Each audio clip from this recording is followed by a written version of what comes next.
Double PFM Health Matters. You're with Dr. Ben and our next guest, Kate Save from BeFit Foods. Kate, welcome to the show.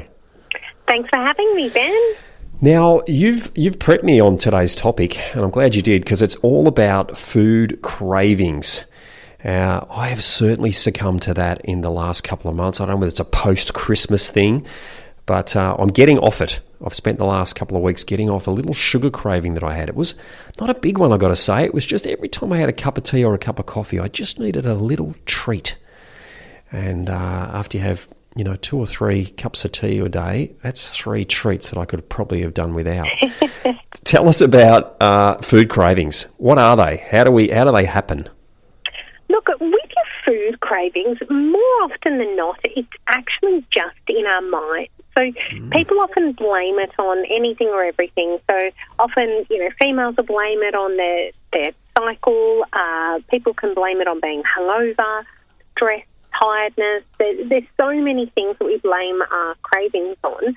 But realistically, more often than not, the real reason behind these cravings actually comes from changes or unexpected things happening in our routine. So when we feel a little bit unstable, or perhaps where it could be that boredom as well, we start to think of things to stimulate the brain. Now, a lot of these sweet foods, and we've talked about this in the past, actually stimulate our happy hormones, dopamine and serotonin. So it can just lift our mood momentarily, and we can use that to really remove us from that situation that we think we're in, whether it's change or uncertainty or just pure boredom.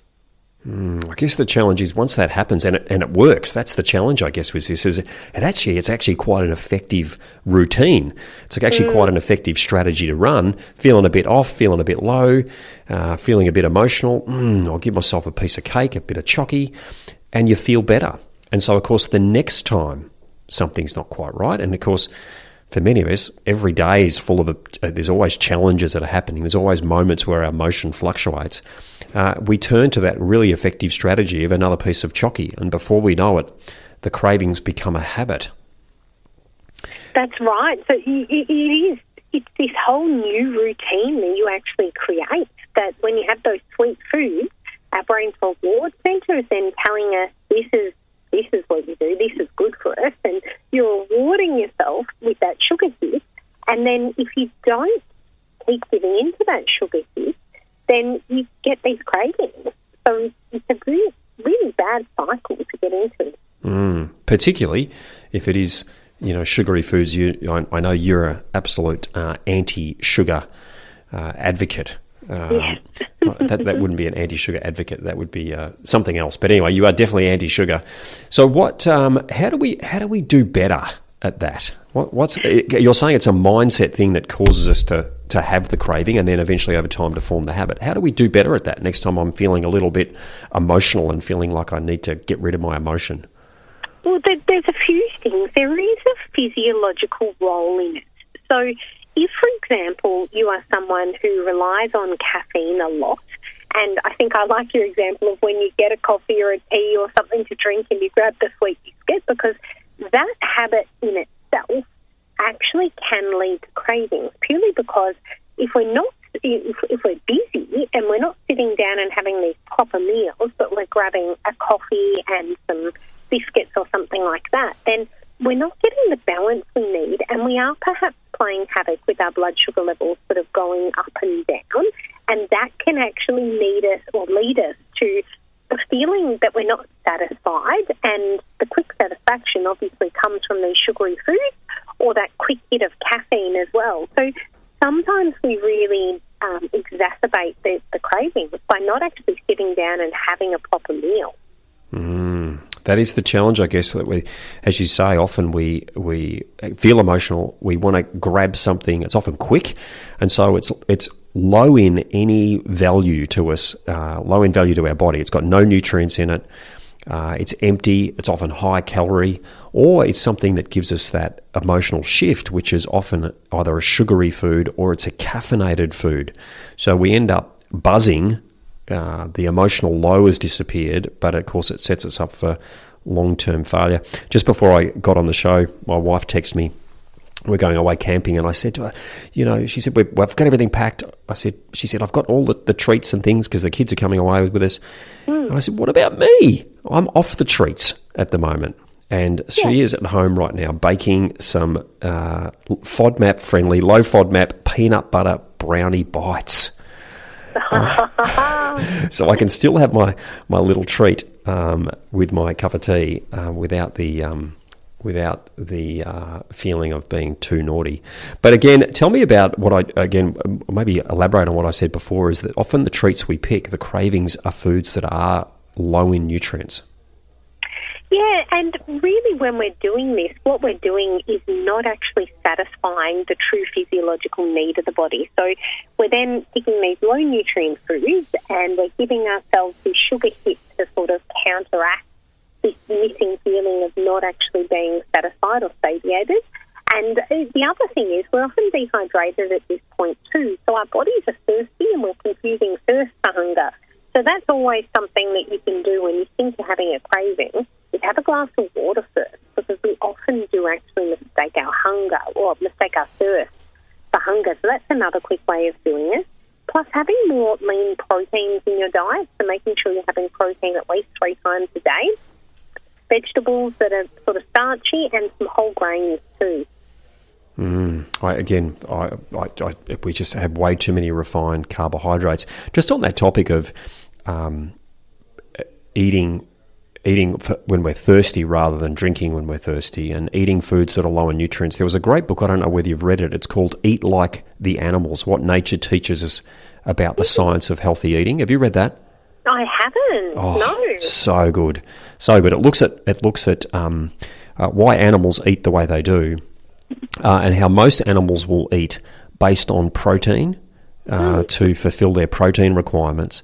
And of course, animals are instinctual. They run on a very genetically congruent lifestyle, so they'll always eat protein, and with that, they'll get the right nutrients. But unfortunately, humans have got confused about what foods have protein in them, because foods have been manufactured to give us the feeling, the taste, the experience of eating protein, but it doesn't really have any protein in it, neither does it have nutrients. Really interesting book, Eat Like the Animals. Yeah, and another spin on that too is actually a sleep pattern. So you wouldn't believe that even a lack of sleep actually changes our hormones, and it causes an increase in our hormone ghrelin. So ghrelin is known as a hunger hormone, and the way I think of this, it is like when you become a gremlin because you can't eat for some reason. And the best example would be if you go to get a blood test one morning, you've been fasted from the day before, there's 20 people in the queue before you, and it gets to 11:45 and you're still waiting. That insatiable hunger, that ghrelin hormone, and we all know that feeling. It doesn't happen very often these days. There seems to be no lack of food in our obesogenic environment. However, when we don't sleep enough, we actually increase this secretion of ghrelin, the hunger hormone, and that makes us not only eat more, but probably less likely to wait to have a proper meal and just get anything that's sitting around. Obesogenic. That's a good word you've just made up. Is that a make-up word? Oh, look, it's out there, and I say diabesogenic as well because it's diabetes and obesity epidemic, so I sort of play with these words, but it is out there. Yeah. Very clever, Kate. I like that, obesogenic. And we are definitely in a obesogenic world at the moment, with 1/3 of Australians overweight and 1/3 of Australians obese. That leaves only 1 in 3 Australians that are at their ideal weight. So we are definitely obesogenic. So what can we do to build some new healthy habits while breaking the old kind of poor habits? Well, the first thing is just really avoid those ultra-processed foods at any cost, because these foods actually cause inflammation in the body, and then that can actually affect our mental health, depression, anxiety, and when you're not feeling good about yourself, it's really difficult to make really good food choices too. And secondly, just remove those temptation foods from places where they're too easy to get to. So if you know that your temptation spot is near the kettle, when you're getting your coffee, whether that be at work or home or whatever, just make sure you don't have those temptation snacks sitting really handy. Otherwise, you'll grab it without even thinking because it is routine. And lastly, be prepared. Keep some healthy foods on hand. So when you're preparing the kids' lunch boxes the night before that morning, cut up some extra things that you're putting in their lunch and make sure you have those snack foods too, because typically speaking, we try to feed the kids the best foods we can, and then as adults, we really, we go without. The kids always come first. So if you're cutting up little veggie sticks and, whether it's fruits or whether you've got some healthy nuts and other snack foods around, then pick some of those things to have as your snacks rather than just thinking of the sweet biscuit with the cup of tea. Right, great advice, Kate. So if I was to have our listeners do something right now, so I'm going to play, we're going to have about 10 or 15 minutes worth of songs and a couple of sponsor breaks before I come back on with our next guest. So they've got 15 minutes to do something that would shift their current habit, their current craving. What would you have them do in the next 10 or 15 minutes? Swap the biscuit barrel for a barrel of unsalted nuts. And the reason why I say unsalted nuts is salt also gives us that insatiable hunger and makes you want to have too much, whereas if you've got natural unsalted nuts, they're tasty, but they're not moorish. You don't sit there and overeat them. You actually get quite satisfied. So that's a very simple trick. It'll reduce inflammation in the body. You'll get some good calories, but it'll also leave you feeling full afterwards. Great idea. So get the Bicky barrel, stick it on some high cupboard, way out of reach, and grab another container, put some nuts in it, and have that in the normal Bicky spot. Hey, Kate, great advice. Thanks again for being on the show. I think you're having a break next week, or is it the week after? The week after. So I'm, in and out just with conferences and all sorts of things now that we're back in the flesh with everything that's going on in the world. It's not so virtual anymore, so some filming and all sorts of fun things. Fantastic. Well, that's great. So we're looking forward to having some of your team come on as well. It's not that we're sick of you at all, but just it would be great to have one of your team members come on and fill in while you're away. Yes, they're excited too. So thank you, Ben, and I look forward to chatting soon. Good on you, Kate. Have a great day. You too. Bye. Bye.